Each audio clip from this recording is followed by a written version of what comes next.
जालना जिल्ह्यातील भोकरदनमधून एक अत्यंत मोठी आणि धक्कादायक बातमी समोर येते।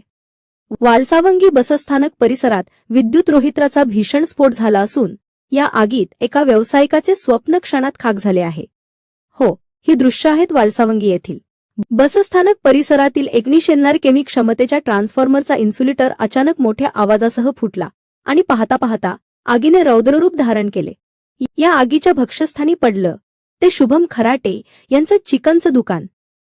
या दुर्दैवी घटनेत दुकानातील 50 जिवंत कोंबड्या, कूलर, वजन काटा आणि फर्निचर जळून खाक झालंय।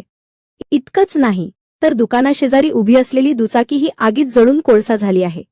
या संपूर्ण घटनेत तब्बल 35 लाख रुपयांचे नुकसान झाल्याचा अंदाज वर्तवण्यात येत आहे।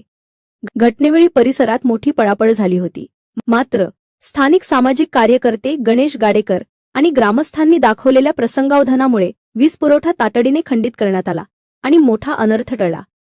सध्या पारद पोलिसांनी आणि तलाठी प्रशासनाने या घटनेचा पंचनामा केला असून नुकसानग्रस्त दुकानदाराला तातडीने शासकीय मदत मिळावी अशी मागणी आता ग्रामस्थ करत आहेत।